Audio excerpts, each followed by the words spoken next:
A book that I read, it's called Unbreakable by Tom Shea. He's a former SEAL, and he does these extreme races, right, where they're running 150 miles, they're kayaking 50 miles, and they're riding a bike like 1,000 miles, these crazy races.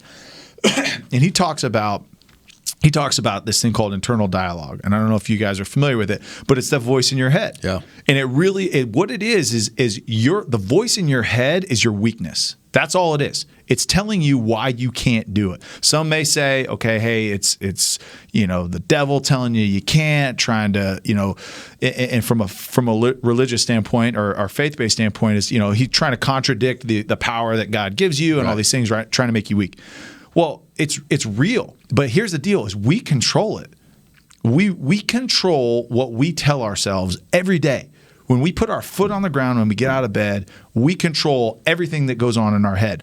And it's just something that you have to train. A simple exercise, a very simple exercise is what you do is you say, okay, I'm going to do 10 push-ups every day when I get out of bed in the morning and 10 push-ups before I go to bed every night. Right? Okay?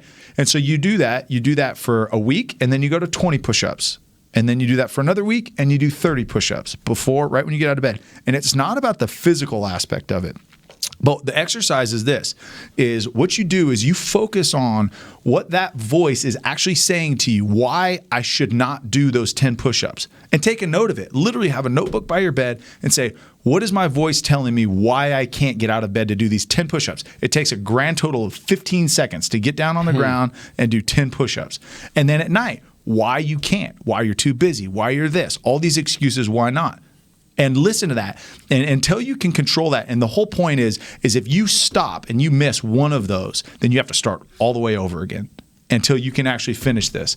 And I've never made it through it. I've gotten to 20. I've gotten halfway through my second week. And then something told me I shouldn't do it, couldn't do it. But there's nowhere that you can't do 10 push-ups or 20 push-ups. And it's one of those things that, like, he really talks about this internal voice and being able to drive you. And that's how he does these races, right? Like, think about these distance runners and all that. It's like your body's at exhaustion. Well, your mind is weaker than your body. Yes. Your body can go so much further than your mind can. But that voice that says, I just don't feel like it today. Why? Why are you going to let your voice control you achieving the goals that you want to? Right. And it comes back, I think, ultimately it circles back. Your why has to be strong enough to really change that voice that's in your head that says, no, I'm going to do it anyways. Even if it's uncomfortable for a second, I'm going to do it.